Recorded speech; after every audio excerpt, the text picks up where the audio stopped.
Magandang gabi, Pilipinas. Mahigit isang taon na po na tayo po'y naka-lockdown. At nagpapasalamat po ang ating Presidente sa inyo dahil sa inyong pangunawa at patuloy ng pakikipagbayanihan. Nakita naman po natin ang mga numero bago tayo nagkaroon ng mga bagong variants nitong COVID-19.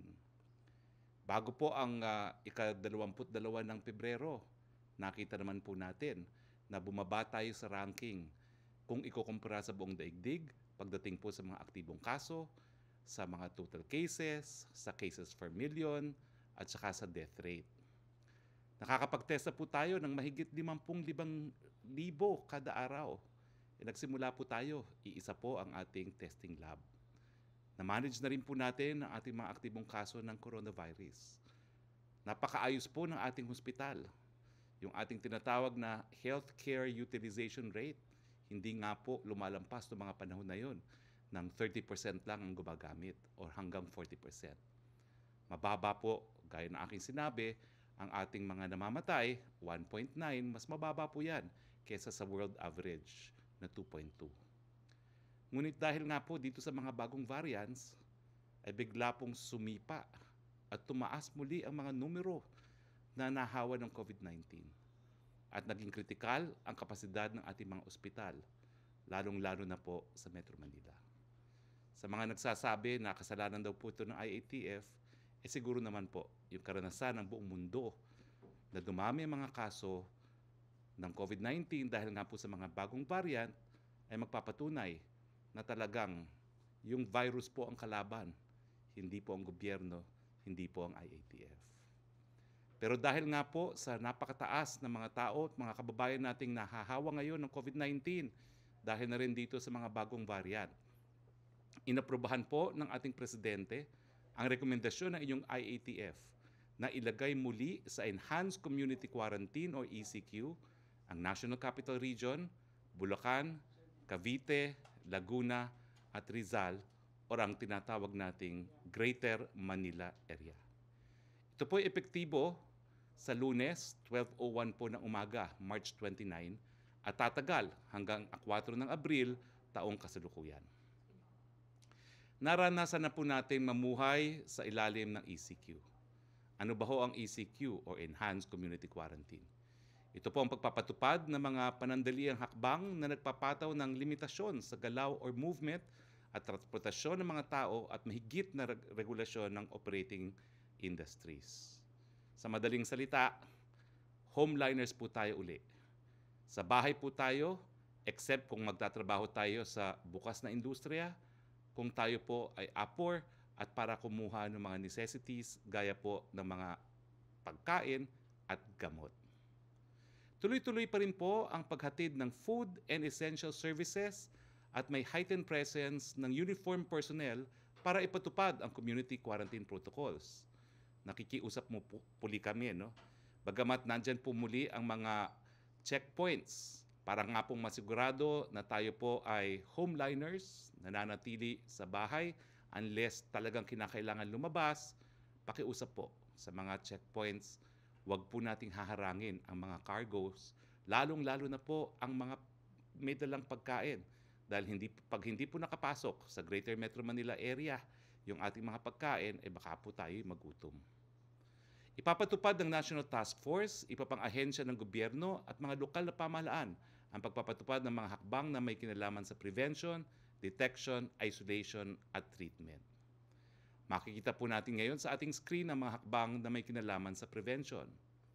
Kasama po dito yung pagpapatupad ng minimum health standards, mask, hugas, iwas. Yung pagdidistribute po ng mga PPEs, no? At yung pagre-retrofit po ng mga workplaces, establishment, and public spaces to ensure adequate ventilation and compliance to engineering and administrative controls developed by the DTI and DOLE.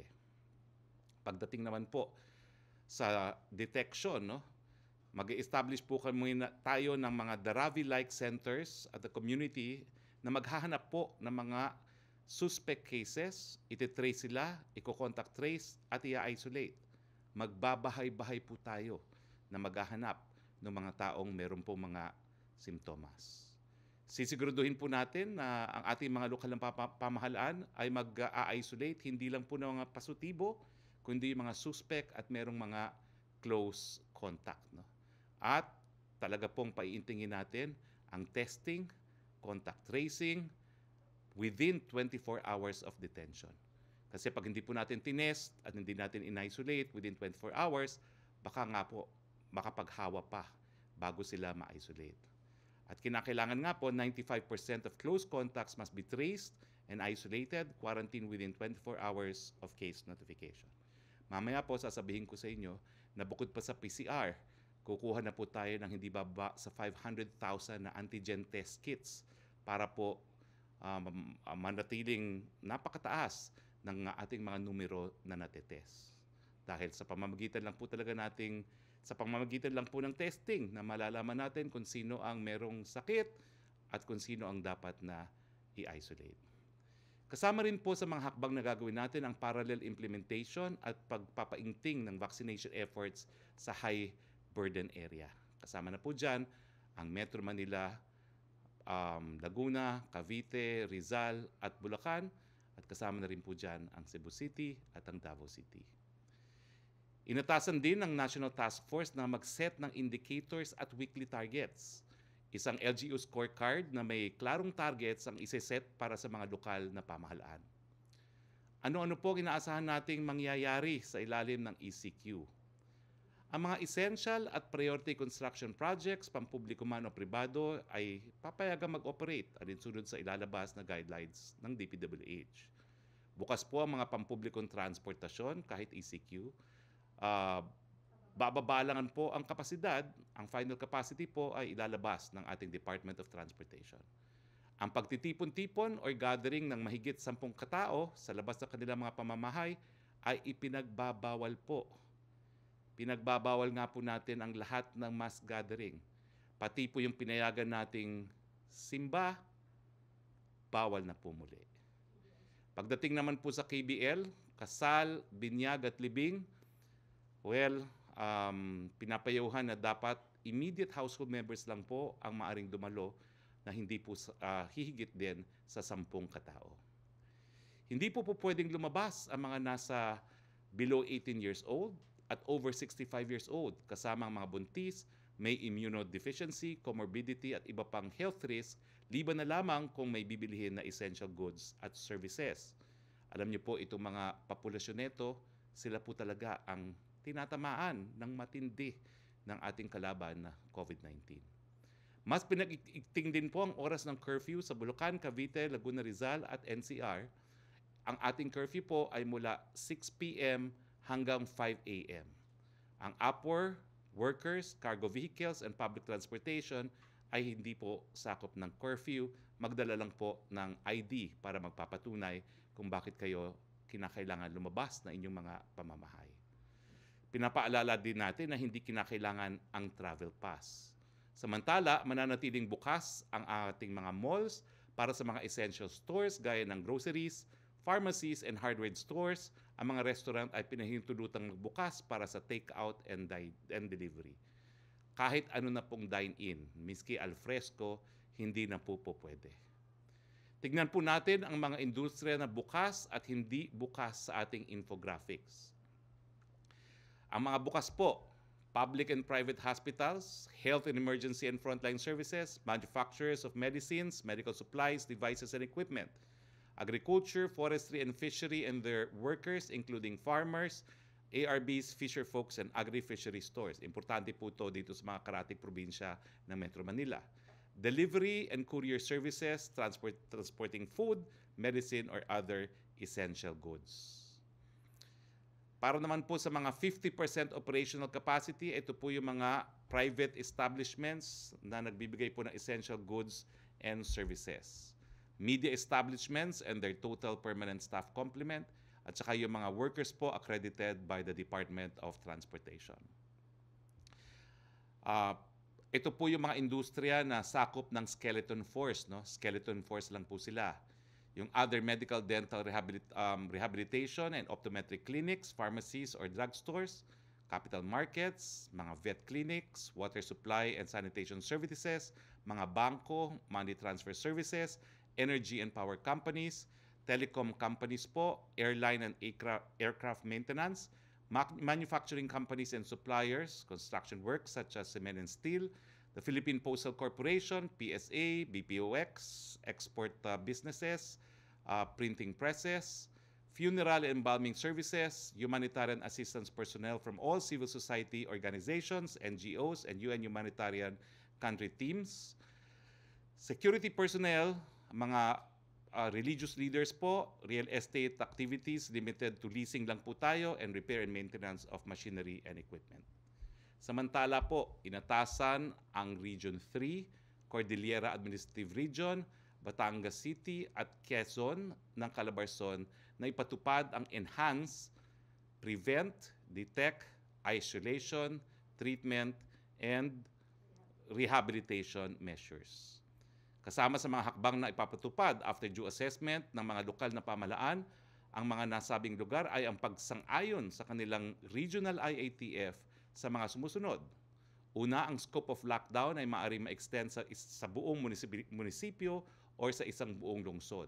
Pangalawa, limitahan ang interzonal mobility lalo na papunta at palabas ng high transmission areas. Pangatlo, limitahan ang non-essential travels within the lockdowns. Pang-apat, kailangan i-monitor, matukoy o ma-address ng regional IATF ang mga gaps sa PDIT implementation. Panglima, kailangan inspeksyonin ng DOLE at DTI ang workplaces at mga establishmento at ibigay sa IATF ang kanilang findings at action plans. Pang-anim, pabilisin ang pagbabakuna ng priority groups. Inadapt din ng inyong IATF ang mga sumusunod na policy directions na may kinalaman naman po sa National Vaccination Program. Una, i-maximize na po ang master listing at pagbabakuna ng Priority Group A1, yung ating mga workers sa frontline health services, kabilang ang mga hindi nakabase sa health facilities pero nagpo-provide ng COVID-19 case management from womb to tomb. Yung pag-i-screen ng mga border at points of entry or management ng COVID-19 specimens. Pangalawa, papatupad na po natin ang sabay na pagbabakuna ng mga priority group A1, yung mga health workers natin, hanggang sa susunod na priority groups ay pinapayagang hanggang priority group A2, yung ating mga seniors, at priority group A3, yung mga meron pong comorbidities sa substitution list. So yung sa substitution list na po natin, dapat gamitin na yung mga A2 at A3. Pangatlo, simultaneous vaccination na susunod sa priority groups. Kung ang mga supply mula multi-party agreements ay dumating na, ay i-adapt po natin in principle. Inatasan ng Department of Health ang vaccine cluster na gumawa ng operational guidelines na iindurso ng Interim National Immunization Technical Advisory Group or INITAG. Pang-apat at panghuli, ang pagpapatupad ng vaccination program ay kailangan na coordinate sa pakikipagtulungan ng uniformed personnel, pribadong sektor at suporta ng iba't ibang ehensya ng national government agencies para maisagawa ang pagbabawas ng on-site processes dahil sa pagkukumpleto ng dokumentasyon at screening processes bago ang mismong araw ng pagbabakuna. Ang pag-designate at paggamit ng mas malaking vaccination sites kung kinakailangan habang sinusunod ang pinapayagang capacities, ang pag-obserba ng minimum public health standards tulad ng physical distancing, ang pagbibigay ng admin function sa non-healthcare workers para mabawasan ang trabaho ng healthcare workers at mismong araw ng pagbabakuna. Pag-maximize ng business processes para mapaingting ang vaccination program, kasama na rito ang marketing, managing manpower at paggamit ng ICT solutions at pagtiyak ng tuloy-tuloy ang pagbabakuna kahit holidays. Huwag po tayong mawawalan ng loob. Tinitiyak po natin na handa ang gobyerno at tutulungan po namin kayo. Ang inyong pamahalaan nagtatrabaho at nagsusumikap na mapabuti ang kasalukuyang sitwasyon. Babangon tayo para sa isang magandang bukas. Magandang gabi po. Meron po tayong ilang mga katanungan kasama po sa ating mga kasama dito sa Malacañang Press Corps. Yusek Roque. Yes, good evening, Secretary Roque. Unahin ko yung tanong po ni Joe Montemayor of Malaya. Yung ongoing private repairs and construction po in the NCR plus area will need to stop during the ECQ period or if they can continue?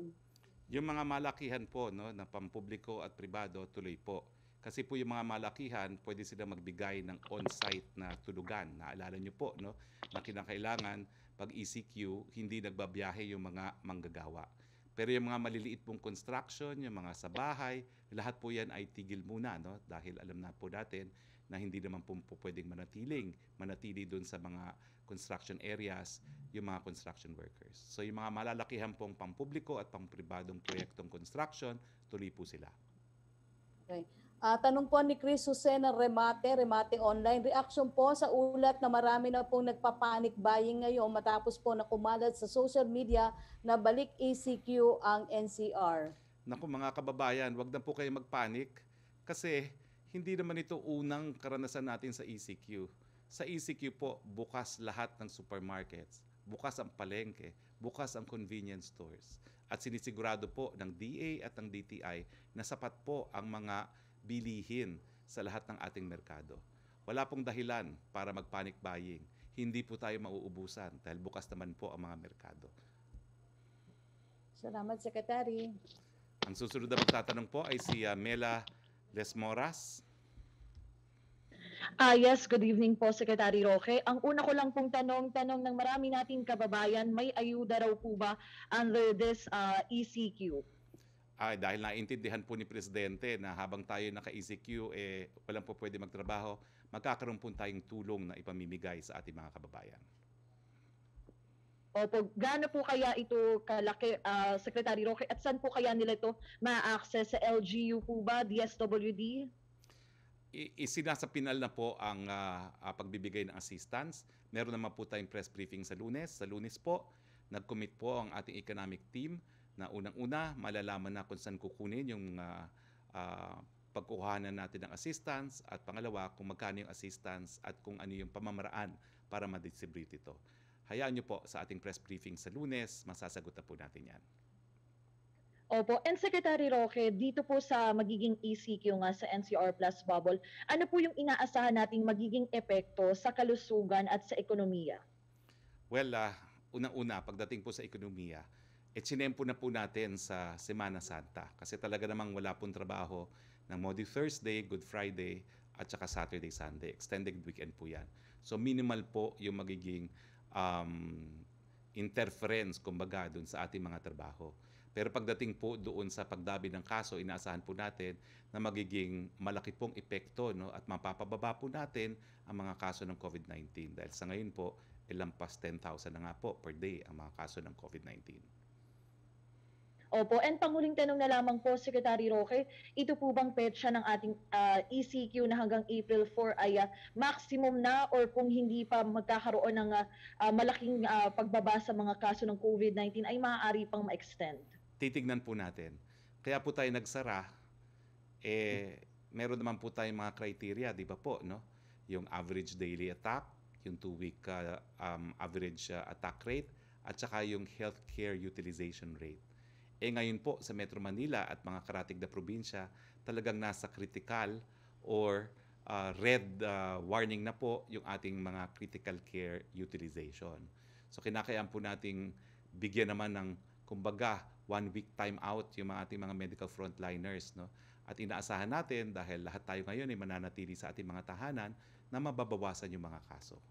Hindi po natin po pwedeng masyadong pagurin ang ating mga medical frontliners dahil pag sila'y narinde, sino po mag-aalaga sa atin? Okay, maraming salamat po, Secretary Roque. Thank you, Mela. Balik tayo kay Yusek Roque.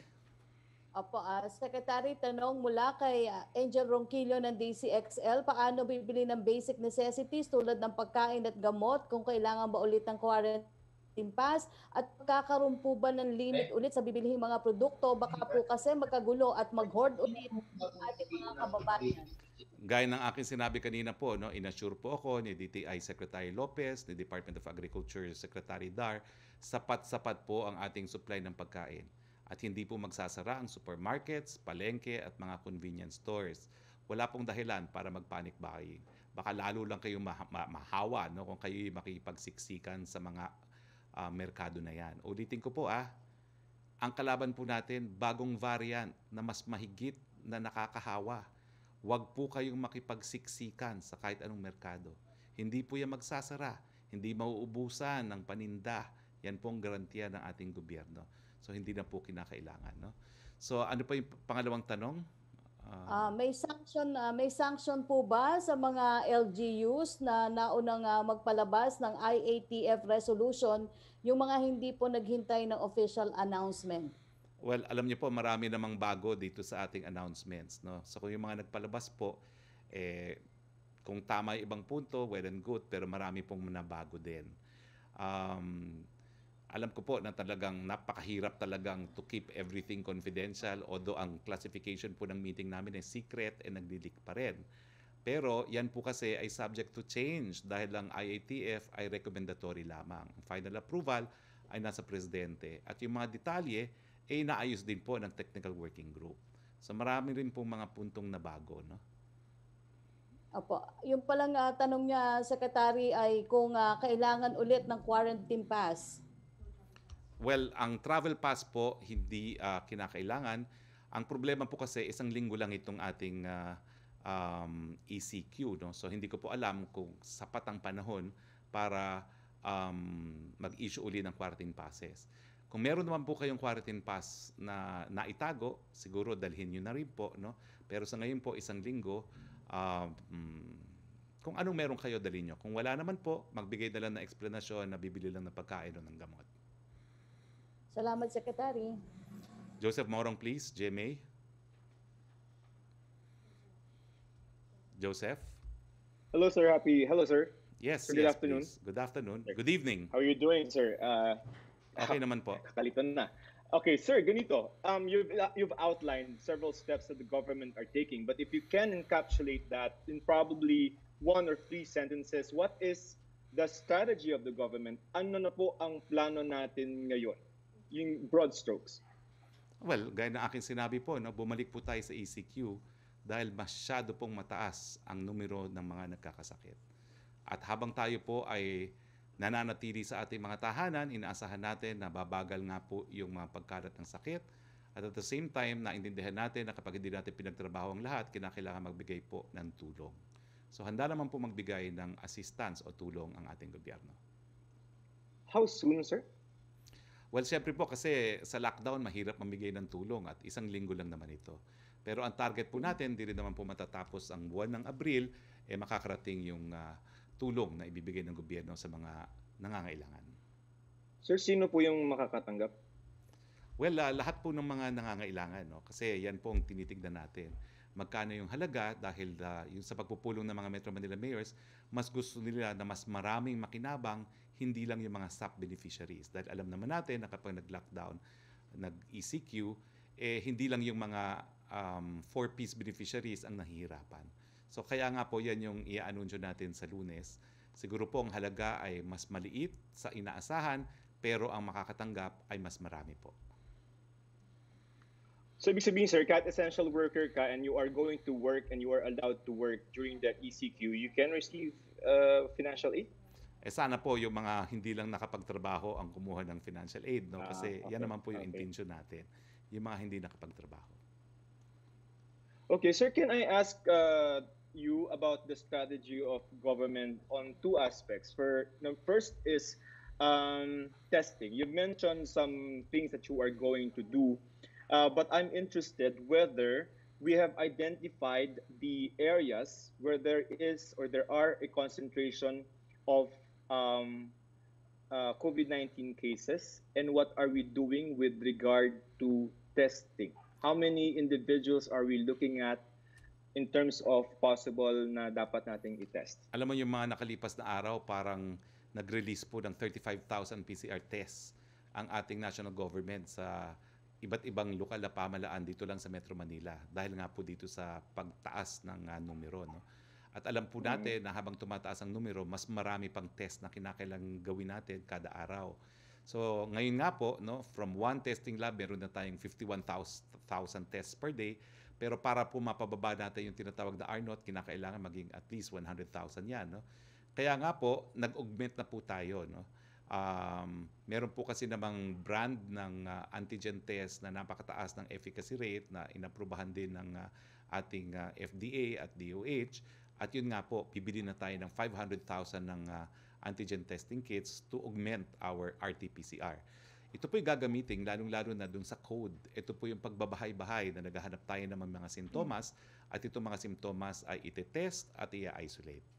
At siyempre po, titignan natin yung mga areas na under granular lockdown din. No? Ito po yung mga areas talaga kung saan magbabahay-bahay ang DOH at ang mga lokal na opisyales naghahanap po ng mga mamamayan natin na mayroong mga sintomas para ma-test at ma-isolate.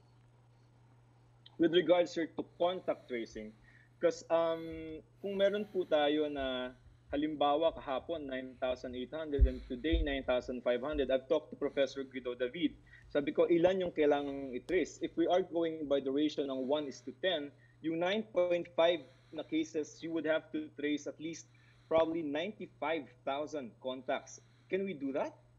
Ay, hindi naman po imposible yan. Lalong-lalo na ginagamit natin yung safety.ph, no? Staysafe.ph, no? Stay safe. Staysafe.ph. At saka kanina nga po, no, nagsalita rin si Tracing SAR Mayor Magalong, no, at sinabi ko nga po niya, no, na bagamat ang ideal ratio is 1:37, kapag ganitong karami ang numero, po pwede naman pong mas mahaba, no. So kung 10 nga po at kung 9,000, tama po, 95,000. Meron naman po tayong mga 15,000 na contact tracers at meron pa pong mga mag-augment na manpower para po sa contact tracing at ititrain nga po ito ni Mayor Magalong. Sir, konti na lang, mga rapid fire questions, yung mga aspect ng implementation ng ECQ, no? Sir, yung mga motor pwede during the ECQ? Wala po tayong pampublikong transportasyon, pero kung po pwede ba kung DOTR lang sumagot niya, no? Kasi hindi ko maalala kung ano yung naging rule natin nung last time, no? Pero last time, alam ko mga bisikleta ang inalaw po natin, no? Sir, ito po ba ay wala ng labasan or yung mga essential workers ang papayagan? Meaning, yun pong sinabi niyo dati na definition na all those who are working now will still be working. O even again, sir, medyo nag-scale down na tayo. Sino na yung pwede nating payagang lumabas ng ECQ? Sa totoo lang po, malaking porsyento ng ekonomiya ang sinarado natin. Essential industries lang po ang nananatiling bukas. Okay. Pero karamihan po ng industriya sarado talaga para lahat po tayo manatili sa ating mga tahanan at mapigil ang pagkalat ng COVID-19. Okay? Sir, yung food deliveries, will they be Tuloy-tuloy available? po ang food deliveries. Sinabi ko na po yan, tuloy-tuloy po ang food deliveries. Okay? Stock market, sir. Tama na, ha? Yung capital markets, may skeleton force po sila. Okay? Okay. Thank you very Sige, much, sir. Thank Joseph. you for your time, sir. Oo. Ang effectivity po natin, 12:01 in the morning of Monday. Monday, okay? Hindi po bukas para naman magkaroon ng panahon na maghanda. Okay? So, ano pa sinong susunod magtatanong? Back to you, Sec Roque, please. Opo, tanong po ni Chris Jose Remate, Chris Jose na Remate, ano po yung mangyayari daw sa once a day religious gathering o hanggang 10% venue capacity sa mga simbahan mula April 1 hanggang 4 bilang bahagi ng pagdiriwang ng mahal na araw? Wala na po. Wala na pong religious gatherings. Full stop. Question from Celerino Monte, Manila Shimbun. During the ECQ, ano daw po ang expectation o estimate na maibababa ang cases ng COVID-19? Like how many %? Meron pong projection pero hindi ko lang nadala yung slide kasi ang mga pagpupulong po namin ay secret, no? So hindi ko kinukunan yung slide. Pero sa Lunes po, iimbitahin po natin si Dr. Althea, no? Siya po yung taga-epidemiology division ng DOH at siya po yung may mga datos na ginagamit din ng ibang tao sa labas ng gobyerno. So sa Lunes po, imbitahin natin siya at ang isa pa pong doktor tungkol po dun sa bagong variant. Will there be more deployment of police and military troops to enforce the restrictions during ECQ? Sure na sure po yan. Sure na Yung, sure po yan. Yung ikaapat po niyang tanong ay nasagot niyo na about dun sa ayuda. Thank you, Secretary. Susunod na magtatanong ay si Trish Terada ng CNN. Hi, good evening, Spokes. How are you, Spokes? Okay naman po. First Done day with back in quarantine na Malacañang. po. Yes. All right. Sir, first question. I'm not sure if we just didn't quite get it when your press con started, but what convinced the IATF to implement ECQ, and um with this ECQ, sir, yung ano yung percentage of target natin, and at the same time, why just now? Why did we just think of implementing ECQ now? We are always data-driven. Ang criteria nga po natin for escalation primarily is healthcare utilization rate. At lumalabas po na ating healthcare utilization rate ay umabot po sa critical, no? In Metro Manila and in the nearby 4 provinces. Bagamat on a national level, hindi pa po masama. Pero tignan niyo po ito, no? Sa National Capital Region, ang ICU beds natin 73% utilized. Ang ating isolation beds, 67% utilized. Ang ward beds, 58% utilized. Ang ventilators, 53% utilized. So kaya po tayo nagsara is to make sure na ang kaso ay mapabagal, na hindi ma-overwhelm ang ating mga hospital, ang ating mga medical frontliners. At inaasahan po natin na gumagawa po rin po tayo ng mga karagdagang mga ICU bed capacities, no? Gaya ng 110 bed capacity for moderate and serious cases dyan po sa Quezon Institute, at yung mga additional ICU beds natin sa Lung Center, sa NKTI at sa East Avenue Medical Center. So it is so that we will not overwhelm our hospitals, and it also gives us an opportunity to build even more, no? Yung lahat po ng ating mga mega TTMFs, no, na naisara dahil nasira ng bagyo, kailangan po natin ng panahon na ayusin para yung mga hindi naman pong mga mild at seryosong kaso, yung mga mild lang at saka mga asymptomatic, doon na po pumunta sa TTMFs. At kanina po, sinabi ni Sec. Villar, ilan doon sa rinarash na nilang repair ay yung Ninoy Aquino Stadium, yung at saka yung Rizal Memorial Stadium, no? Yun po ang dahilan. Pero always data-driven po tayo. In the last meeting that we had, ang briefing po, hindi pa naman po umaabot sa critical ang ating healthcare utilization rate. And I guess I can also confirm that the numbers, the daily average rates and the 2-week average rates have exceeded 200%. So halos lahat po ng lugar sa Metro Manila ay either nasa red zone na or nasa critical level. Kaya nga po, it justifies yung higher quarantine classification. And sir, based on data and science, is 1 week enough, or is this still not final? 1 week will of course help. Pero wag mong kalimutan na we already have restrictions in place for the past week. So itong ECQ natin is for the second week of a 2-week period kung saan tayo po ay nag-impose na ng tighter restrictions. Malalaman lang po natin ang resulta sa ginawa natin itong 2 weeks na ito sa susunod na 2 weeks matapos po ang Easter Sunday.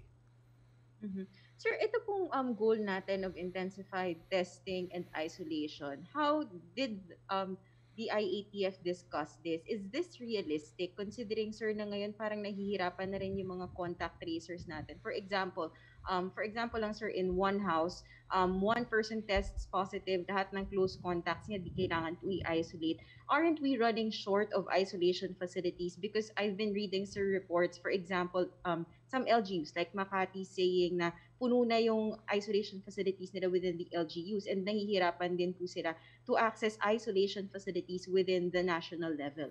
Totoo po yan, pero kaya nga po kinakailangan nating magsara sandali to enable the DPWH to build even more TTMFs.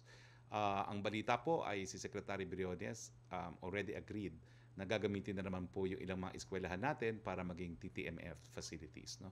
So ang solution po talaga, habang dumadaming kaso, damihan pa rin ang ating critical care beds, ang ating mga wards at mga TTMF facilities.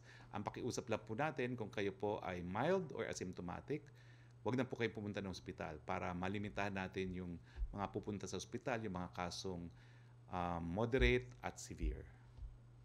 Sir, last 2 questions. Yung flights po, paano po yun maaapektuhan with this ECQ, or international flights still allowed? Hayaan na po natin muna gumawa ng guidelines ang DOTR. Sir, regarding ayuda, I understand the economic managers will join your Monday briefing. But just an overview, sir, will businesses be included in the ayuda? Well, assistance po ang tinatawag natin ngayon dyan. No? There will be assistance given, but it will be given to individuals na hindi po nakapagtrabaho during this 1 week ECQ. All right, spokes. Thank you very much. Maraming salamat, Trish. Punta tayo kay Yusek Roque, please. Opo, mula kay Tuesday New ng DCBB, yung daw pong training ng mga seaman, kung tuloy pa rin po ba? Ang alam ko po ngayon ay lahat po ay panandalian, tigil muna po. Kasi ang ating intensyon, wala talaga munang mass gathering po. So, kung po pwede po, tigil muna yan. No? Bagamat tignan po natin kung mayroong mga apila na isusumite sa IATF. Pero ito ay 1 linggo lang naman po sa panahon ng Semana Santa na wala talagang trabaho pagdating po ng Huwebes at ng Biyernes. Tanong mula kay Henry Uri ng DCRH, ano po ang gagawin ng gobyerno sa mga pasyenteng hindi tinatanggap sa mga hospital dahil sa full capacity na sila? Tumawag po kayo sa One Hospital Command Center. No? At ito po yung responsibilidad talaga ng Hospital Command Center. Ang alam ko po, kung talagang punong-puno na po sa Metro Manila, rini-refer po natin sila sa mga ospital sa karatig na mga probinsya ng Metro Manila. Pero wag po kayo mag-alala, beginning April 1, meron na nga po tayong additional 110 bed capacity for moderate and severe cases dyan po sa Quezon Institute. Tanong niya kung nasagot niyo na po yung tanong niya about IATF expired ID kung i-honor pa rin. Tanong po ni Nympha Ravelo ng DCBB, wala bang warning ang mga mall or groceries? Dagsa ngayon ang mga tao, hindi ba dapat kinukontrol ang pinapapasok nila? Ay talaga naman po meron tayong mga guidelines pagdating sa social distancing. Kinakailangan po sundin ng mga mall operators, supermarket, yung mga guidelines on social distancing and the wearing of masks and face shields. Opo, yung tanong ni Eileen Taliping ng Abante Tonight ay nasagot niyo na, Secretary, about sa ayuda na bibigay ng DSWD. Balik po muna sa inyo. Si Melo Acuña, please. Yeah, good evening, Secretary. I hope you're doing well. I just have several important points, Mr. Secretary. World Bank, in its report released this morning in Manila, said that only China and Vietnam ang magkakaroon ng V-shaped recovery. And that World Bank said any economic activity or recovery will hinge on the way governments control the virus. So, kung ganito po ang problema natin, kahit 1 linggo na meron tayong GCQ, would it mean that economic recovery would take a much longer time for the Philippines? Hindi naman po siguro. Kasi nga po, sinempo na natin itong ating ECQ kasabay ng Semana Santa na traditionally, hindi naman talaga tayo nagtatrabaho. Miski yung mga negosyong bukas po ng Monday, Tuesday, Wednesday, alam natin marami nang nagli-leave dyan kasi ito yung traditional na nagbabakasyon ng mga Pilipino. No? So sa tingin ko po, bagamat it will have an effect, it will have a minimal effect po sa ating ekonomiya. At nakita nyo naman po, no, lahat po ay ginagawa natin para buksan ang ekonomiya dahil alam natin na ang kasagutan sa kagutuman ay pagkakaroon ng trabaho. At alam nyo po, bago dumating itong new variant, si Presidente naman naniniwala na mga Pilipino ay pinag-iingatan ng kanilang mga buhay para po sila ay makapaghanap buhay. So wag po kayong magkaroon ng any doubts. The President appreciates po yung kooperasyon na pinapakita ng ating mga kababayan, lalong-lalo na yung pag-iingat nila sa kanilang mga buhay para makapaghanap buhay. Secretary, kausap ko po ang isang barangay chairman ng Pasay at nabanggit niya sa akin na mas makabubuti kung yung development fund na nakalaan para sa barangay ay ma-download na sa kanila upang matulungan yung kanilang mga kabarangay na walang pagkukunan lalo pa at mayroong mga granular lockdowns at hindi nakakalabas ang mga tao. Pati raw po pagkain ay nasasagot nila. Baka raw po pwede ito. Hindi naman siya mabibigo pero hayaan po natin na masapinal itong issue ng ayuda. Ang inaantay ko lang po ay hanggang Lunes. Mabuti po kung ganun.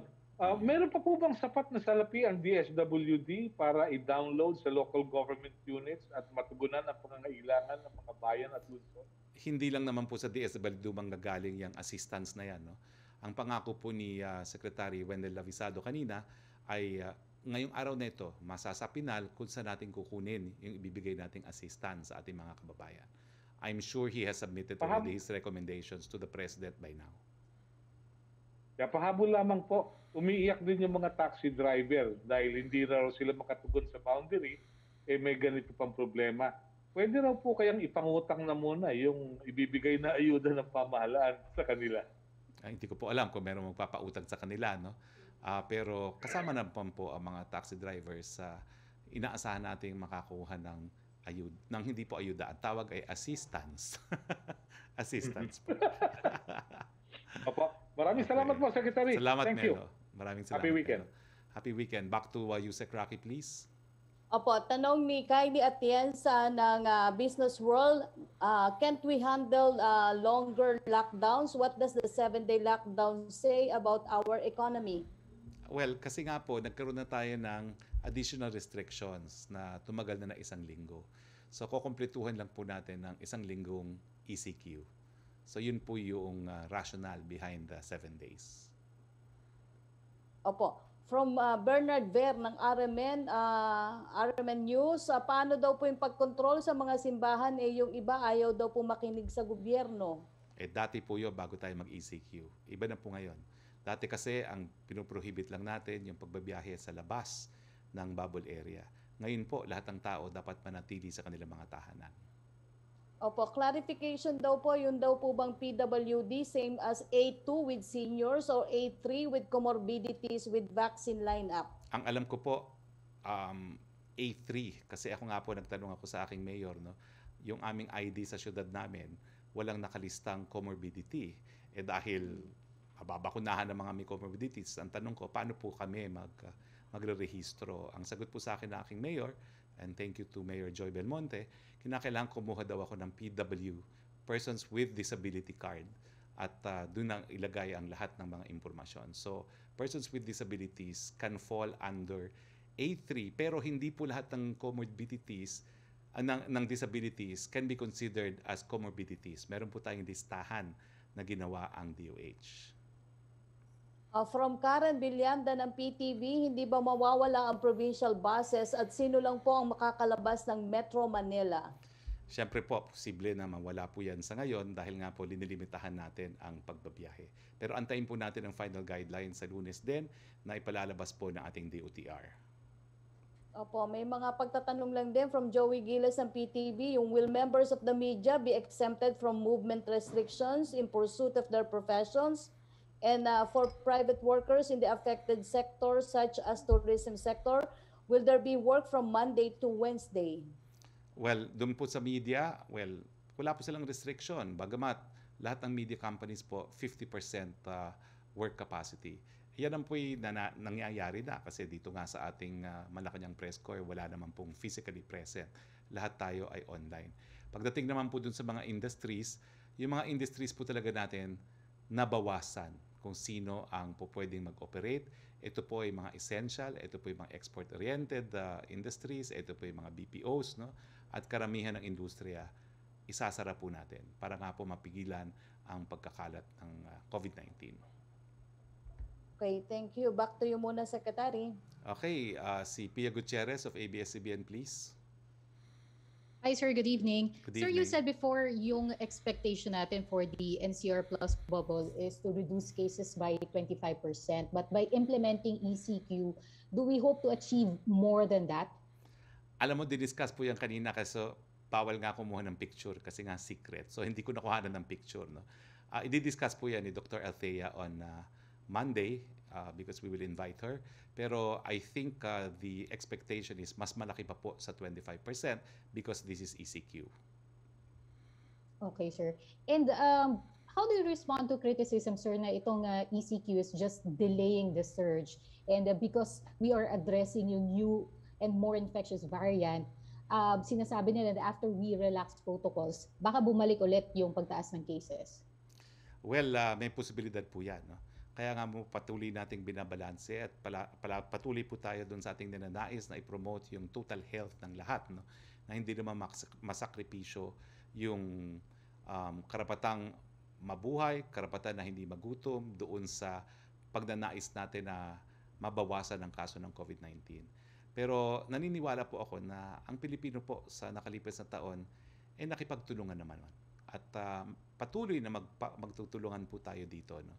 Kung kinakailangan siguro na magkaroon ng voluntary stay at home, I'm sure gagawin po yan ng ating mga kababayan. Dahil sila mismo, according to the survey, 94% natatakot mahawa ng COVID-19. Kaya alam ko na gagawin nila ang mahakbang na kinakailangan gawin para maiwasan na sila po ay mahawa. Well, I think, sir, we've been doing that for the last year already. Do you think merong pagbabago pa pagdating sa mindset ng mga Pilipino now that we've been under quarantine restrictions for more than a year?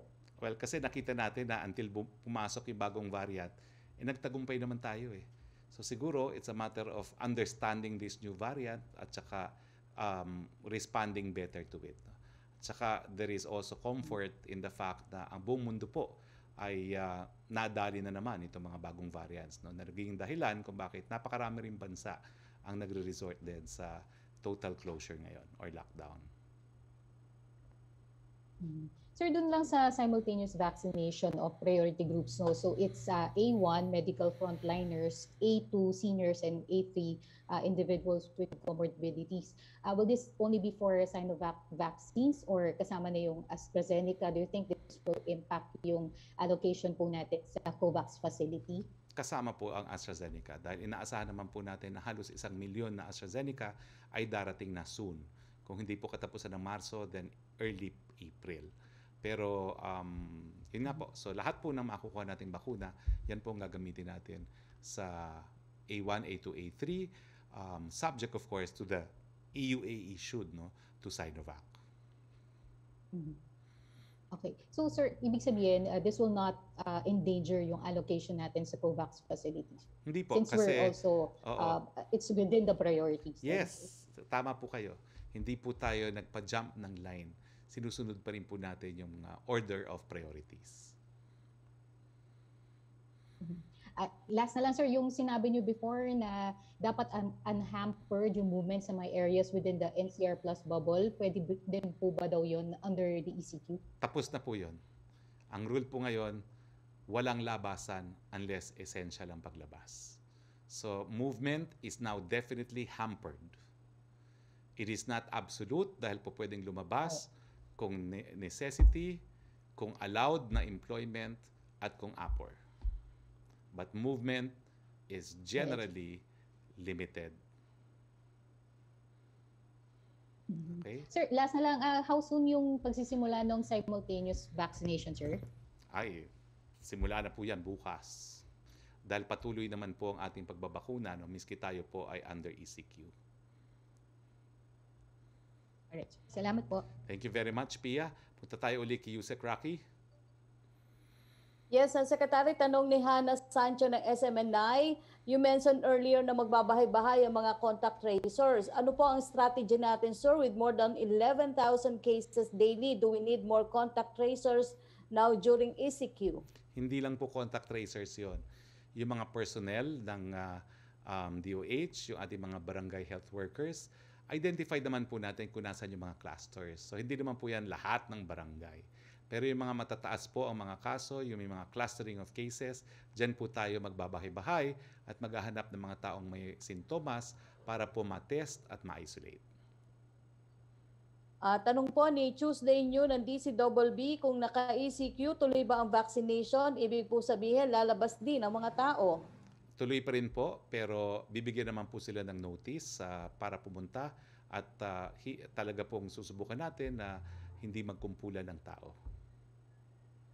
Tanong mula kay Tina Mendez ng Philippine Star, may intervention po ba ang gobyerno sa procurement ng medicines used for treating symptoms of COVID-19 after some doctors sounded the alarm about lack of supply due to surge of cases?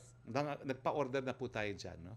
At yung mga bagong gamot nga po na walang rehistro at under compassionate use, talagang kanina po sa meeting ay inaprubahan na dahil meron namang compassionate use, government will facilitate the entry of these medicines. follow-up po ni Tina Mendez, paano po ang i-address ang kakulangan din ng doctors and healthcare workers na magbantay sa mga additional hospital COVID-19 beds? Alam nyo, God is good po kasi nagkakaroon naman po tayo ng augmentation pagdating sa manpower. At nag-report po kanina si Yusek Vega, no, ating treatment SAR, at pinakita niya kung saan mga hospital tayo nag-augment at hindi naman po tayo nawawalan ng manpower. Lalong-lalo na po pagdating sa mga nurses, no? At mga doktor din po, no, dahil marami naman pong mga doktor din sa mga pribadong hospital na nagbo-volunteer at naa-assign po sa mga pampublikong mga hospital. So I think God is good that we are, kumbaga, exporters of medical professionals, no? So sapat naman po 'yan. Ang sinisiguro lang natin ay we can entice them to work. At naglaan naman po tayo ng pondo at hindi naman po ito volunteer. Pabayaran po sila. From Tuesday noon ng DCWB clarification sa presentation nyo allowed to operate ang road, rail, maritime and aviation sector for public transportation. Ibig sabihin po ba nito para ito may masakyan ng essential workers at not for all? Tama po yan. Magkakaroon po ng drastic reduction pero antayin po natin ang mga protocols at guidelines na i-issue ng DOTR sa Lunes. Tanong ni Paulo Barcelon ng CNN Philippines, how about restaurant takeout services? Will it be 24 hours pa din po ba or susunod sa curfew? Same din po ba with food delivery such as Grab and Food Panda? I suppose po na dahil magsasarado ang mga malls, yung mga nasa malls, sarado po sila, no? Hindi sila po pwede magbukas during the curfew period, no? So mukhang mas maaga po yung mga nasa malls, no? At yung iba naman po, if they can cooperate 24 hours, basta purely take out po, no? Pero limitado rin po maging orders niyan because we are discouraging people, no, from going out. Pero let me clarify that point po, no? Yung tanong na kung 24 hours pa rin ang delivery of food, no, and take-outs, no? Basta ang aking tingin ngayon, basta hindi po nasa malls, no? Pero let me clarify that on Monday. Paki-take note, please. Okay. Go ahead, please. From AR Vargas, paano do yung mga online class daw po this Monday to Wednesday? Tuloy naman po ang online classes dahil hindi naman lalabas ng bahayan kayo, Cutting class online, Hindi naman po. Tuloy po. From Kylie Atienza of Business World, how much will the strict lockdown affect the economy? Why have targeted lockdowns failed? Hindi naman po nagfe-fail, no? Kaya lang, nais natin talagang to take drastic measures dahil drastic po ang pagtaas ng mga kaso because of these new variants. Drastic threat warrants a drastic response. From Joe Montemayor, will people still be allowed to go out to exercise? Well, dati na pong rule yan, no? Pwede mag-exercise, pero for exercise purposes lang po. From Marichu Villanueva, ng Philippine Star, what are the anti-COVID medicines? Okay, the compassionate use. Does it include ivermectin? Hindi po kasama ang ivermectin sa ngayon. Ang alam ko po dyan, yung mga remdesivir, yung isang steroid na napatunayan na epektibo para na anti-inflammatory, yung anti-maga sa mga veins ng lungs, no? Hindi ko lang maalala kung ano yung pangalan na yon, pero yun po yung pinag-usapan nila kanina, no? Yung shortage para dun sa steroid na yon at saka yung remdesivir. Tanong po ni Melo napakahaba Acoña, ng pangalan, ano? niya, paano raw po ang government employees kung skeletal din? Ano? Ano yung tanong mo? Hindi ko narinig. Pakiulit. Tanong po ni Melo Acoña, paano daw po ang government employees kung skeletal din? Skeletal din po. Nasa slide ko po yan. Skeletal din po ang mga government offices. Although ngayon talagang skeletal naman, no? Dahil under the bubble, 30% to 50 ang ating gobyerno, no? At yung mga lehislatura nga, nag-lockdown, no? Pati ang ating hudikatura, no? Emergency cases lang ang pinapayagan sa ating mga hukuman. Pahabol po na tanong ni Henry Uri ng DCRH, marami pong mga driver ng pampublikong sasakyan ang umaapila na isama sila sa prioritization ng pagbabakuna dahil matatawag din silang frontliner. Ano po ang reaksyon ng palasyo hinggil dito? Ang alam ko po kasama sila sa A4. A4 po sila, mga economic frontliners. Kasama po ang mga drivers as economic frontliners. May pahabol pong tanong si Angel Ronquillo, birthday po ni Pangulong Duterte tomorrow. Saan po siya magse-celebrate? Tuloy po ba ang pagsalubong niya sa 1 million procured Sinovac vaccine? Happy birthday, Mayor, no? Sa Davao po siya, no? Although kung tatanungin niyo siya, sasabihin niya, hindi, January ang aking birthday. Pero anyway, happy birthday, Mayor. Sasalubong po rin po siya sa Sinovac. At humingi na po kami ng exemption sa National Task Force kasi nga po doon sa rule na bawal ang mass gathering. Nag-apply na po ako personally for exemption. So we are processing the papers for the exemption para doon sa pagsalubong sa 1 million Sinovac on Monday. Opo, Secretary, ako humihingi na po manhing kay Maricel Halili. Kasama po natin si Maricel Halili ng TV5. Go ahead, Maricel, please. Hi sir, magandang gabi po. Sir, clarification lang po doon sa question kanina on lockdown. Kasi syempre, after the decision na magkaroon tayo ng stricter community quarantine, of course, nagkakaroon ng connotation na maybe the travel bubble is not that effective or at least kulang siya. So sir, what went wrong? Ang sinasabi po natin, we are always data-driven. So nung nag-exceed po ng 200% yung ating average daily attack rate at saka yung 2-week average attack rate at naging critical po yung ilan at karamihang mga lugar sa Metro Manila pagdating sa healthcare utilization rate, kinailangan po talagang mag-escalate ng ating quarantine classification. Dahil kung hindi po, mau-overwhelm po ang ating mga hospital. Sir, clarification lang po dun sa substitution list kasi sinabi nga po nakasama na yung A2 and A3. Does it mean na pagka magsa-substitution list, pag magsa-substitute rather, uubusin muna yung listahan ng mga healthcare workers. Pag naubos, isusunod sa senior citizen. Pag naubos, at saka yung A3 with comorbidities. Ganun po ba yun? Hindi naman po. No? We encourage all hospitals at later on, ang ating mga local government units, dahil ang LGUs na po ang magbabakuna sa mga seniors at comorbidities, na magkaroon talaga ng substitution list. So basta manggagaling po yan sa A1, A2 at A3. Hanggat maaari, sundin po natin yung priority. No? Pero kung hindi talaga maiwasan, basta manggaling po sa A1, A2, A3. Okay. And sir, with this new decision, how will this affect the activity of the president? Because I understand he's planning to attend the arrival of the vaccine on Monday. Will this still push through? The arrival ceremony is, I think, still a go, subject to the procurement of an exemption order from the National Task Force. So pupunta pa rin po si Presidente doon, sir? Pupunta po. Magse-celebrate lang po siya ng birthday niya sa Davao. Babalik po siya sa Maynila. Dahil ang presidente naman po, kung naalala nyo, miski yung napakatagal na ECQ natin, nasa Maynila siya at talagang hindi niya iniwan ang Maynila. Okay, meaning sir, dito rin siya mag-Holy Week talaga? Babalik po talaga siya dito, no? Para doon sa arrival. Last point na lang po, sir, yung kanina po na sinasabi nyo na no more quarantine pass.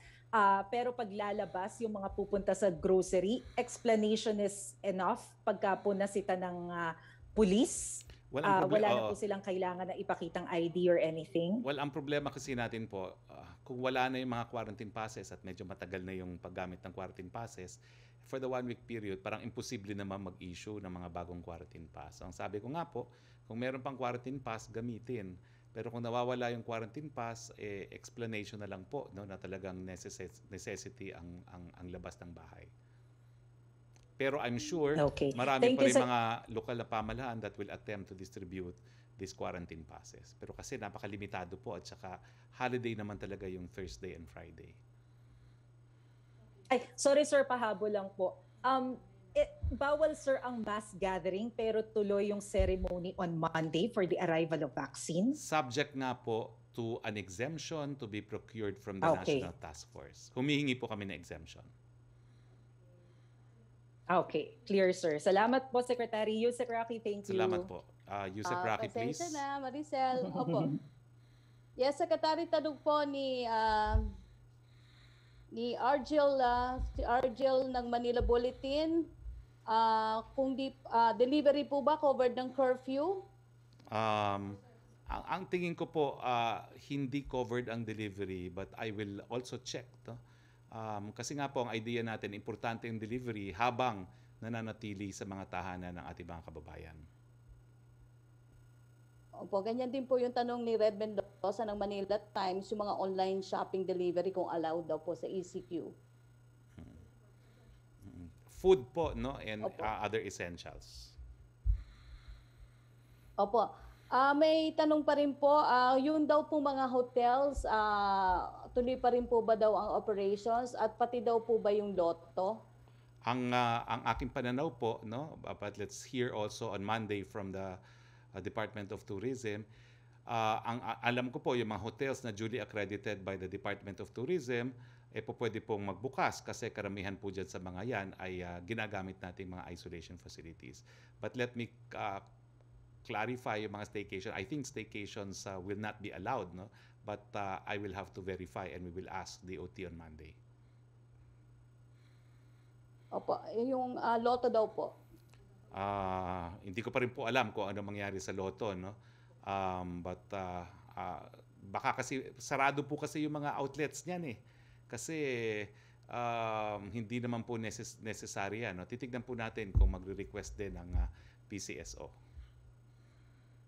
Tanong po ulit ni Marichu Villanueva ng Philippine Star, please clarify daw po house-to-house search for close contacts, how far and wide amid human rights questions. Una-una, hindi po siya house-to-house for close contacts. It is house-to-house para dun sa mga may sintomas po. At yung mga sintomas, itetest po natin at kung positibo po sila, well actually, yung pag sintomas lang, dapat ground na yon for isolation. No? Pero susubukan po natin silang i-test at i-isolate kung mag-positibo. Wala naman pong violation of human rights dyan because this is part and parcel of an ongoing quarantine. Opo, may pahabol po si Joseph, nagre-request sana siya ng bonus round, pero yung tanong po niya, yung businesses dapat mandated to provide shuttle services, also Yes po. salons, Yes. pet stores, open. Yes. Ganon din po ang rule. Mga scheduled flights. Yes, ganon din po ang rule, no? Since babawasan ng transportation, kinakailangan magbigay po ng shuttle yung mga industriya na papayagan nating mag-operate. Yun daw po bang NCR Plus bubble, wala na? Paano po ang mechanics nun? Superseded na po. Kasi full limitation on travel na tayo. Lahat tayo manatili sa ating mga tahanan except for essentials. Superseded in that pahabol sense. po. Sorry.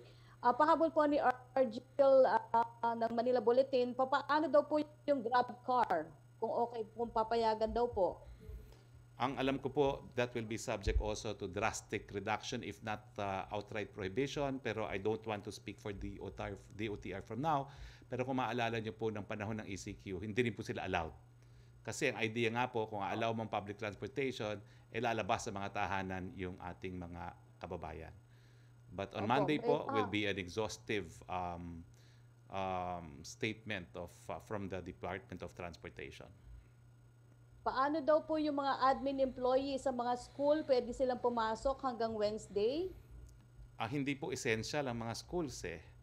So, hindi po sila kasama pati doon sa skeleton force, no? Ang enumeration na binigay po natin is exhaustive.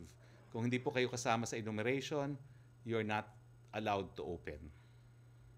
May pahabol pong tanong si Pia Gutierrez, ano po ang magiging epekto ng ECQ sa mga provincial buses entering Metro Manila? Chances are po yan, pagbabawalan rin for the time being. Pero let's wait for DOTR. Opo, tanong po ni Jinky Baticados ng IBC 13, yung mga bangko po daw, sarado po ba daw? Hindi, bukas. Ayan, kasama po sa exception. na with skeleton workforce, mga bangko, kasi nga po indispensable yan. Opo, paano naman daw po ang mga may hazard pay po ba daw pag ECQ? Didiscuss ko po yan sa DOLE, pero ang alam ko po, dalawa kasi yan hazard pay for government and hazard pay for the private sector, no? So, we will check po with the DOLE, no? Because I cannot remember kung ano yung naging rule natin. Ang alam ko, nagkaroon ng hazard pay for government in ECQ. Nawala po siya during MECQ at saka sa GCQ. Okay. Maraming salamat po, Secretary Roque. Yan po yung mga nakuha natin tanong. Okay, maraming salamat po sa lahat ng ating kasama sa Malacañang Press Corps. Maraming salamat sa iyo, Yusek Roque, at maraming salamat sa lahat ng ating mga kababayan na nakinig po sa ating announcement ngayon. Alam niyo po, talagang napakahirap ng buhay dito sa pandemya at naintindihan po natin yan. Pero hindi naman po tayo nag-iisa. Hindi lang naman po Pilipinas ang may ganitong pahirap kumbaga. Nagkataon po na itong ating ECQ ay panahon ng Semana Santa. Sana po gamitin din natin itong pagkakataon nito, magdasal, magmuni-muni, at pag-isipan kung ano talaga ang ating relasyon sa ating may kapal. Ang tanong po ng marami, bakit kaya pinayagan ng Panginoon itong pandemyang ito? Gamitin po natin itong ECQ at itong Semana Santa para bumalik tayo sa ating pananampalataya at tanggapin that thine will be done, mahal tayo ng Panginoon at may dahilan po itong lahat na ito. Magandang gabi po sa inyong lahat.